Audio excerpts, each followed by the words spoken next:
তওবা মানে কি? কখন আল্লাহ মানুষের তওবা কবুল করেন না? আল্লাহ রাব্বুল আলামিন মানুষকে এমনভাবে সৃষ্টি করেছেন যে তার মধ্যে যেমনি রয়েছে আকল বা বিবেক নামের প্রহরা, তেমনি রয়েছে নফস বা প্রবৃত্তি নামের কুমন্ত্রণা। বিবেকের কারণে মানুষ সত্য, সুন্দর ও ন্যায়সঙ্গত কাজে উদ্বুদ্ধ হয়, আর নফসের কারণে অশ্লীল, অসৎ ও অন্যায় পথে পা বাড়ায়। মানুষ তার এহেন স্বভাবের কারণে নিজের প্রতি নিজে অন্যায় করে, কখনো আল্লাহর হক নষ্ট করার মাধ্যমে, আবার কখনো অন্য মানুষের অধিকার হরণ করার মাধ্যমে। মানুষ যখন পাপ করতে শুরু করে তখন শয়তান পাপের কাজগুলোকে সুশোভিত করে উপস্থাপন করে, ফলে পাপাচারী ব্যক্তির কাছে এটাকে কোনো অন্যায় বলে মনে হয় না। কিন্তু মানুষ যখন বিবেকের তাড়নায় নিজের ভুল বুঝতে পারে, অন্যায় থেকে ফিরে আসে এবং আল্লাহর রহমত তথা ক্ষমার আশা করে, মানুষের কৃতকর্মের মধ্যে সেই মুহূর্তটিকে আল্লাহ তাআলা সবচেয়ে বেশি ভালোবাসেন। যেমন আল্লাহ পবিত্র কোরআনে বলেছেন, ইন্নাল্লাহা ইউহিব্বুত তাওয়াবিন ওয়া ইউহিব্বুল মুতাতাহহিরিন। নিশ্চয়ই আল্লাহ তাদের ভালোবাসেন যারা তওবা করেন এবং তাদেরও ভালোবাসেন যারা পবিত্রতা পছন্দ করেন। রাসূলুল্লাহ সাল্লাল্লাহু আলাইহি ওয়াসাল্লাম বলেন, তোমাদের মধ্যে কেউ মরুভূমিতে হারিয়ে যাওয়া উট খুঁজে পেয়ে যতটা খুশি হয়, আল্লাহ তাআলা বান্দার তওবায় তার চেয়েও অনেক বেশি খুশি হন। তওবার পরিচয়। তওবা একটি আরবি শব্দ যার অর্থ হল অনুশোচনা করা, ফিরে আসা, প্রত্যাবর্তন করা। আল কোরআন ও হাদিসের শব্দটি আল্লাহর নিষেধকৃত বিষয়সমূহ ত্যাগ করা ও তার আদেশকৃত বিষয়সমূহ দিকে ফিরে আসা বোঝাতে ব্যবহৃত হয়েছে। ইসলামী শরীয়তের দৃষ্টিতে তওবা অর্থ হল নিজের গুনাহের জন্য অনুতপ্ত হওয়া, ক্ষমা প্রার্থনা করা এবং তা পরিত্যাগের দৃঢ় সংকল্প করা। অর্থাৎ গুনাহের বিষয়টি যদি আল্লাহর হক বা অধিকার সম্পর্কিত হয়, তাহলে তওবা করার জন্য 3টি শর্ত বাস্তবায়ন করতে হবে। আর এই 3টি শর্ত হল: 1. গুনাহের কাজ ছেড়ে দেওয়া, 2. উক্ত গুনাহের জন্য অনুশোচনা করা, লজ্জিত ও অনুতপ্ত হওয়া, এবং 3. ওই পাপ দ্বিতীয়বার না করার সিদ্ধান্ত নেওয়া, দৃঢ় সংকল্প করা এবং এর উপর অটল ও অবিচল থাকা। আর মানুষের হক বা অধিকারের সঙ্গে সংশ্লিষ্ট হলে আরও একটি শর্ত যুক্ত হবে, আর তা হল সেই ব্যক্তির কাছে মাপ চেয়ে নিতে হবে অথবা তার পাওনা, প্রাপ্তি বা হক ফিরিয়ে দিতে হবে। এই শর্তগুলো পূরণ করলেই তওবা শুদ্ধ হবে, অন্যথায় তওবা বিশুদ্ধ হবে না। আল্লাহ তাআলা পবিত্র কোরআনে বলেছেন, ওয়া ইন্নী লাগাফফারুল লিমান তাবা ওয়া আমানা ওয়া আমিলা সালিহান সুম্মা ইহতাদা। আর যে তওবা করে, ঈমান আনে এবং সৎকর্ম করে, অতঃপর সৎ পথে অটল থাকে, আমি তার প্রতি অবশ্যই ক্ষমাশীল। তওবার প্রয়োজনীয়তা। মানুষ প্রবৃত্তির অনুসরণ করে অন্যায় ও গুনাহের কাজ করে এবং শয়তান মানুষের অন্তরে গুনাহের কাজকে সুশোভিত করে উপস্থাপন করে। এর ফলে পাপে আসক্ত ব্যক্তি বারবার পাপ কাজ করে এবং নেশাগ্রস্ত ব্যক্তির মতো হয়ে যায়। কেউ বারবার নেশা জাতীয় দ্রব্য সেবন করলে একসময় নেশাগ্রস্ত হয়ে পড়ে, তখন সে চাইলেও খুব সহজে নেশা ছাড়তে পারে না। পাপের বিষয়টাও ঠিক নেশার মতোই। কেউ যখন কোনো পাপ বারবার করতে থাকে তখন সে একসময় পাপাসক্ত হয়ে পড়ে। আরেকবার কেউ পাপাসক্ত হয়ে পড়লে খুব সহজে সে পাপ থেকে ফিরে আসতে পারে না। পাপ করা তার নিত্যদিনের অভ্যেসে পরিণত হয়ে যায়। পাপ ছাড়তে চাইলেও সহজে ছাড়তে পারে না। শয়তান পাপের কাজকে তার কাছে আকর্ষণীয় করে তোলে, তখন পাপকে পাপ বলে মনে হয় না। পাপের মাঝেই সে সুখ খুঁজে পায়, আর পাপ করতে না পারলে তার মাঝে অস্থিরতা ও অশান্তি দেখা দেয়। এভাবে শয়তানের ধোকায় পড়ে গুনাহের কাজ করতে করতে মানুষের অন্তরে মরিচা পড়ে যায়। ফলে গুনাহের কাজকে তারা দোষের কিছু মনে করে না, বরং স্বাভাবিক বিষয় বলে মনে করে এবং এটা আগ্রহ ভরে উপভোগ করে। এটা একসময় অন্তর এমনভাবে কলুষিত হয়ে যায় যে পাপের প্রতি আর কোনো ঘৃণাবোধও তার থাকে না। ফলে মানুষ পাপ কাজ হতে তওবা করে না, তওবা করার সৌভাগ্য হয় না তার। এই ধরনের মানুষদের সম্পর্কে আল্লাহ তাআলার বক্তব্যের ব্যাখ্যায় রাসূলুল্লাহ সাল্লাল্লাহু আলাইহি ওয়াসাল্লাম বলেন, বান্দা যখন একটি গুনাহ করে তখন তার অন্তরের মধ্যে একটি কালো দাগ পড়ে। অতঃপর যখন সে গুনার কাজ পরিহার করে, ক্ষমা প্রার্থনা করে এবং তওবা করে, তখন তার অন্তর পরিষ্কার ও দাগ মুক্ত হয়ে যায়। সে আবার পাপ করলে তার অন্তরে দাগ বৃদ্ধি পেতে থাকে এবং তার পুরো অন্তর এভাবে কালো দাগে ঢেকে যায়। তওবা একটি পারস্পরিক বিষয়। মানুষের উচিত নিজের ভুল বুঝতে পারা ও তা পরিত্যাগ করা, যার উপর আল্লাহ তাআলার ক্ষমার প্রতিশ্রুতি দিয়েছেন। ক্ষমা আপনি আপনি হয় না, বরং তা অর্জনের বিষয়। নিজের পাপের প্রতি উদাসীন থাকাকে ইসলামের দৃষ্টিতে ক্ষতিকর মনে করা হয়। তাই মুমিন বান্দাদের অবশ্য কর্তব্য হলো তওবা করা। যেমন আল্লাহ পবিত্র কোরআনে বলেছেন, وتوبوا إلى الله جميعا أيها المؤمنون لعلكم تفلحون। হে মুমিনগণ, তোমরা সবাই আল্লাহর কাছে তওবা করো যেন তোমরা সফল কাম হও। রাসূলুল্লাহ সাল্লাল্লাহু আলাইহি ওয়াসাল্লাম বলেন, ঈমানদার ব্যক্তি তার গুনাহগুলোকে এত বিরাট মনে করে যেন সে একটা পর্বতের নিচে বসে আছে, আর সে আশঙ্কা করছে যে সম্ভবত পর্বতটা তার উপর ধসে পড়বে। আর পাপিষ্ঠ ব্যক্তি তার গুনাহগুলোকে মাছির মতো মনে করে, যা তার নাকে বসে চলে যায়। উপরোক্ত আয়াত ও হাদিস এবং আল কোরআনের অন্যান্য আয়াত ও হাদিসের বর্ণনার ভিত্তিতে আলেমগণ বলেন, গুনাহ 3 প্রকার: সগীরা গুনাহ, কবিরা গুনাহ এবং শিরক তথা সবচেয়ে বড় কবিরা গুনাহ। সগীরা বা ছোট গুনাহ ইস্তিগফার ও নেক আমলের কারণে মাফ হয়ে যায়। যেমন আল্লাহ তাআলা বলেন, والذين إذا فعلوا فاحشة أو ظلموا أنفسهم ذكروا الله فاستغفروا لذنوبهم ومن يغفر الذنوب إلا الله ولم يصروا على ما فعلوا وهم يعلمون। তারা কখনো কোনো অশ্লীল কাজ করে ফেললে কিংবা কোনো মন্দ কাজে জড়িত হয়ে নিজের উপর জুলুম করে ফেললে আল্লাহকে স্মরণ করে এবং নিজের পাপের জন্য ইস্তেগফার তথা ক্ষমা প্রার্থনা করে। আল্লাহ ছাড়া আর কে পাপ ক্ষমা করবেন? তারা নিজের কৃত কর্মের জন্য হঠকারিতা প্রদর্শন করে না এবং জেনে শুনে তাই করতে থাকে না।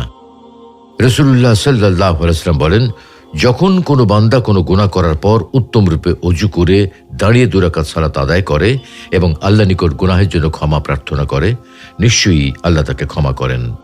অন্য একটি হাদিসে রাসূলুল্লাহ সাল্লাল্লাহু আলাইহি ওয়াসাল্লাম আরো বলেন, 5 ওয়াক্ত সালাত এক জুমা থেকে আরেক জুমা এবং এক রমজান থেকে আরেক রমজান তার মধ্যবর্তী সময়ের জন্য কাফফারা হয়ে যাবে যদি কবিরা গুনাহ থেকে বেঁচে থাকে।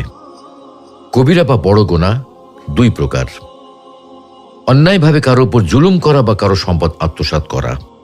এই ধরনের গুনাহ ব্যক্তির প্রাপ্য পরিশোধ করা বা তার কাছ থেকে মাপ করিয়ে নেওয়া এবং তওবা করা ব্যতীত মাপ হয় না।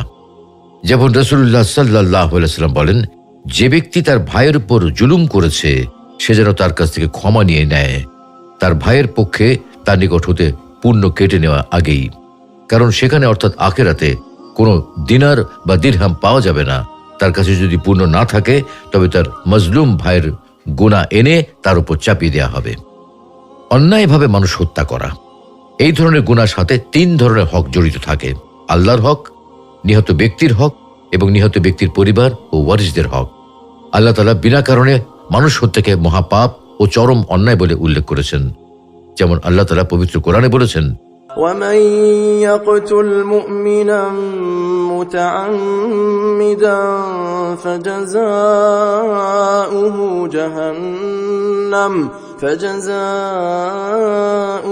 جهنم خالدا فيها وغضب الله عليه ولعنه وأعد له عذابا عظيما।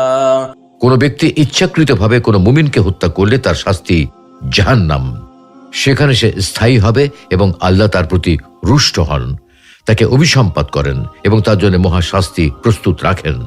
এই প্রসঙ্গে রাসূলুল্লাহ সাল্লাল্লাহু আলাইহি ওয়াসাল্লাম বলেন, কিয়ামতের দিন নিহত ব্যক্তি নিজ হাতে তার হত্যাকারীকে তার কপালের চুল ও মাথা ধরে নিয়ে আসবে। তার ঘাড়ের কর্তিত রগসমূহ হতে রক্ত বের হতে থাকবে। সে বলবে, হে আমার প্রতিপালক, এই লোক আমাকে হত্যা করেছে। এমনকি সে তার হত্যাকারীকে নিয়ে আরো সে নিকট পৌঁছে যাবে। তাই আল্লাহর হক কেবল তওবা করার মাধ্যমে রহিত হতে পারে। যেমন আল্লাহ তাআলা পবিত্র কোরআনে বলেছেন, ومن يعمل سوءا أو يظلم نفسه ثم يستغفر الله يجد الله غفورا رحيما। যে গুনাহ করে কিংবা নিজের অনিষ্ট করে অতঃপর আল্লাহর কাছে ক্ষমা প্রার্থনা করে, সে আল্লাহকে ক্ষমাশীল করুণাময় হিসাবে পেয়ে থাকে। নিহত ব্যক্তির পরিবার ও ওয়ারিসদের হক 3 ভাবে রহিত হতে পারে: কিসাস বা হত্যার পরিবর্তে হত্যার মাধ্যমে, কোনো বিনিময় ব্যতীত ক্ষমা করে দেওয়ার মাধ্যমে অথবা রক্তপণ আদায় করার মাধ্যমে। কিন্তু তবুও নিহত ব্যক্তির হক রয়ে যায়। আল্লামা ইবনু কাইয়িম রহমতুল্লাহ আলাইহি বলেন, হত্যাকারী ব্যক্তি তাওবাতান নাসুহা এবং নিহত ব্যক্তির পরিবার ও ওয়ারিসদের কাছে স্বেচ্ছায় আত্মসমর্পণ করার মাধ্যমে 2টি হক থেকে মাপ পেতে পারে। আর তওবার কারণে আল্লাহ তাআলা নিহত ব্যক্তিকে কোনো ক্ষতিপূরণ দেওয়ার মাধ্যমে নিহত ব্যক্তির হক আদায় করে দিতে পারেন, কেননা তাওবাতুন নাসুহা পূর্বের অপরাধ মিটিয়ে দেয়। শিরকের গুনাহ আল্লাহ তাআলা কখনো ক্ষমা করেন না, চাই সেটা শিরকে আসগার হোক, যেমন কারো কাছে কোনো কিছু কামনা করা, অথবা শিরকে আকবার হোক, যেমন আল্লাহর সাথে কাউকে অংশীদার মনে করা। কেউ যদি শিরক করা অবস্থায় মৃত্যুবরণ করে, আল্লাহ তাআলা তাকে কখনোই ক্ষমা করেন না। এ প্রসঙ্গে আল্লাহ তাআলা বলেন, ইন্নাল্লাহা লা ইয়াগফিরু আন ইউশরাকা বিহি ওয়া ইয়াগফিরু মা দুনা যালিকা লিমান ইয়াশা ওয়া মান ইউশরিক বিল্লাহি ফাকাদ ইফতারা ইসমান আযীমা। নিশ্চয়ই আল্লাহ তাকে ক্ষমা করেন না যে লোক তার সাথে শরীক করে। তিনি ক্ষমা করেন এর নিম্ন পর্যায়ের পাপ, যার জন্য তিনি ইচ্ছা করেন। আর যে লোক আল্লাহর সাথে অংশীদার সাব্যস্ত করল, সে তো অপবাদ আরোপই করল। তবে যদি কেউ খাঁটি অন্তরে তওবা করে এবং শিরক থেকে ফিরে আসে, সৎকর্ম করে এবং মৃত্যু পর্যন্ত সৎকর্মের উপর অটল থাকে, তবে আল্লাহ তাআলা শিরকের মতো জঘন্য অপরাধও মাফ করে দেন। যেমন ইরশাদ হচ্ছে, إلا من تاب وآمن وعمل عملا صالحا فأولئك يبدل الله سيئاتهم حسنات وكان الله غفورا رحيما। কিন্তু যারা তওবা করে, বিশ্বাস স্থাপন করে এবং সৎকর্ম করে, আল্লাহ তাদের গুনাহকে পুণ্য দ্বারা পরিবর্তিত করে দেবেন। আল্লাহ ক্ষমাশীল, পরম দয়ালু। কোন শ্রেণীর মানুষের তওবা আল্লাহ কবুল করেন? যে সকল মানুষ শয়তানের ধোঁকায় পড়ে গুনাহ করে কিন্তু নিজেদের ভুল বুঝতে পারে এবং তৎক্ষণাৎ তওবা করে, আল্লাহ তাআলা তাদের তওবা কবুল করেন। এ প্রসঙ্গে আল্লাহ তাআলা বলেন, إنما التوبة على الله للذين يعملون السوء بجهالة ثم يتوبون من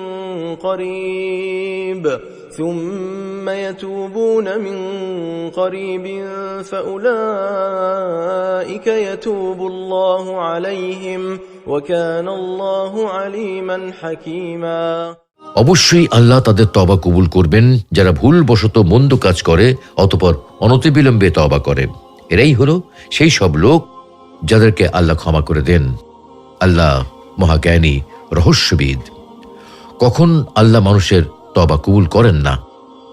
মহান আল্লাহ তাআলা 2 সময় মানুষের তওবা কবুল করেন না। কেউ যদি গুনাহ করার পর তওবা না করে অথবা একাধারে গুনাহ করতে থাকে আর এই অবস্থায় মৃত্যু এসে যায় এবং তখন সে মৃত্যু যন্ত্রণা অনুভব করে তওবা করে, আল্লাহ তাআলা এই সময় তওবা কবুল করেন না।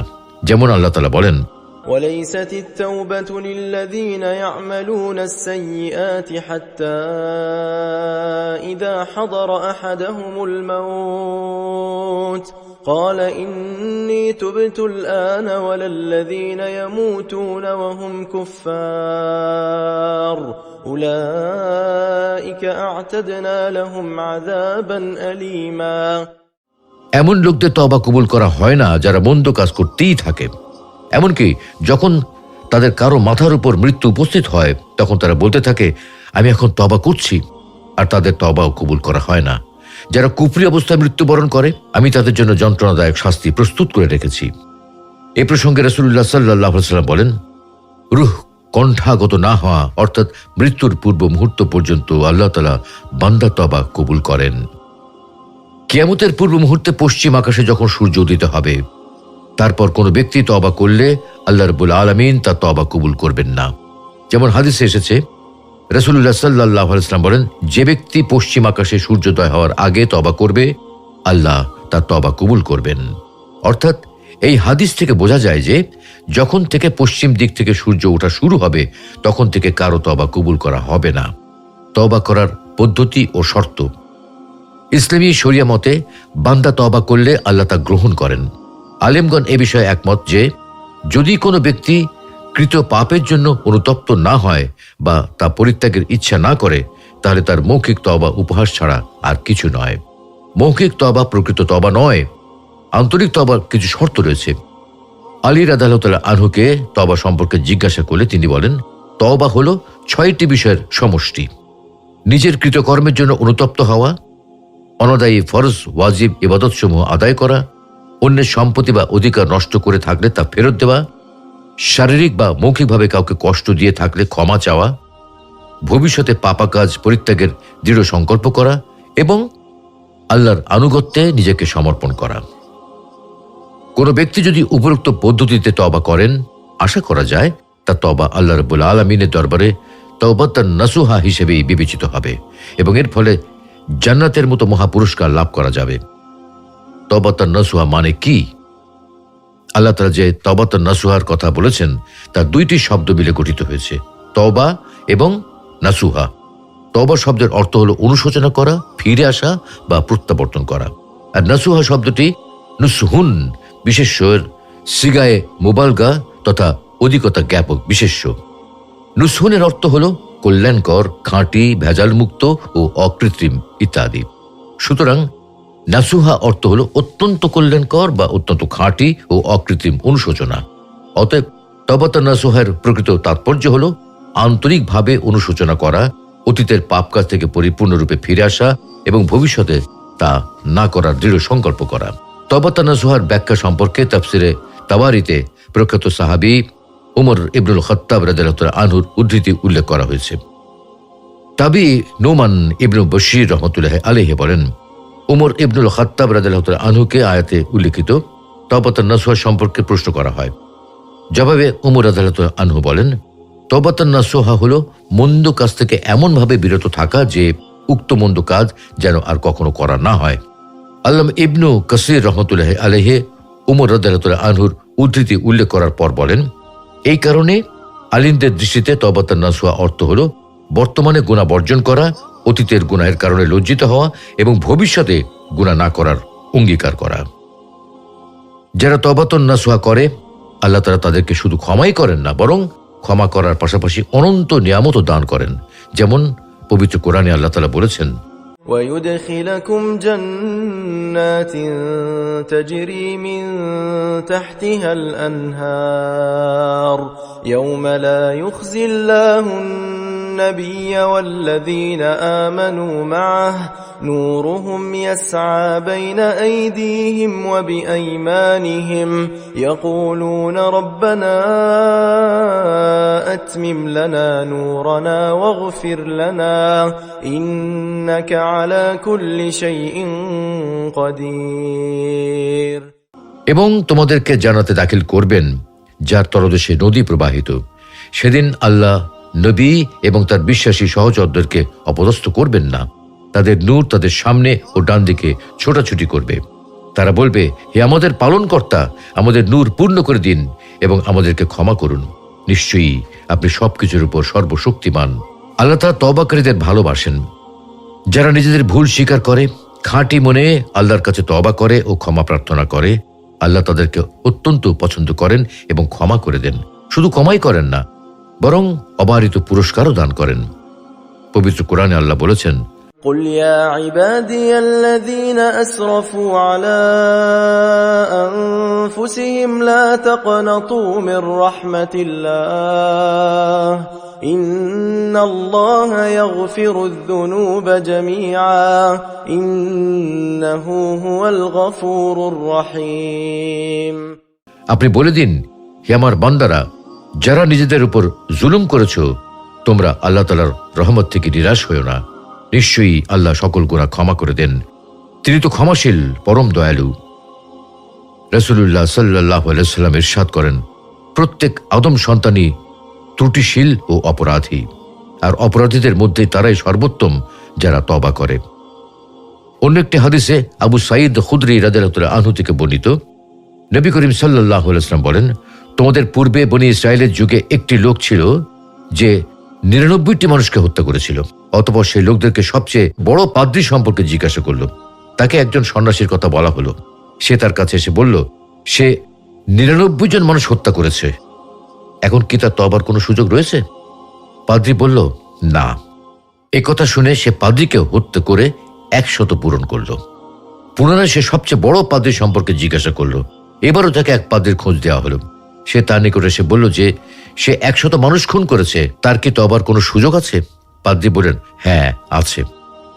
তারও তওবার মধ্যে কে বাধা সৃষ্টি করবে? তুমি অমুক দেশে চলে যাও, সেখানে কিছু এমন লোক আছে যারা আল্লাহর ইবাদত করে, তুমিও তাদের সাথে আল্লাহর ইবাদত করো, আর তোমার নিজ দেশে ফিরে যেও না, কেননা ওই দেশ পাপের দেশ। পাদ্রীর কথা অনুযায়ী লোকটি ওই দেশ অভিমুখে যেতে আরম্ভ করল। যখন সে মধ্য রাস্তায় পৌঁছল তখন তার মৃত্যু এসে গেল। রহমত ও আজাব উভয় প্রকার ফেরেশতা উপস্থিত হলেন। ফেরেশতাদের মধ্যে তর্ক বিতর্ক আরম্ভ হল। এই অবস্থায় আল্লাহ সামনের ভূমিকে আদেশ করলেন, তুমি মৃত ব্যক্তির নিকটবর্তী হয়ে যাও এবং পশ্চাতে ফেলে আসা স্থানকে যেখানে হত্যাকাণ্ড ঘটেছিল আদেশ দিলেন, তুমি দূরে সরে যাও। অতঃপর ফেরেশতাদের উভয় দলকে নির্দেশ দিলেন, তোমরা এখান থেকে উভয় দিকের দূরত্ব পরিমাপ করো। পরিমাপ করা হলে দেখা গেল মৃত লোকটি সামনের দিকে 1 বিঘত বেশি এগিয়ে আছে, কাজেই তাকে ক্ষমা করা হলো। আল্লাহ তাআলা আমাদেরকে সকল প্রকার শিরক থেকে বেঁচে থাকার তৌফিক দান করুন। মৃত্যু আসার পূর্বেই তওবা করার তৌফিক দান করুন এবং তওবা করার মাধ্যমে তার প্রিয় বান্দাদের দলে অন্তর্ভুক্ত হওয়ার তৌফিক দান করুন। আমিন।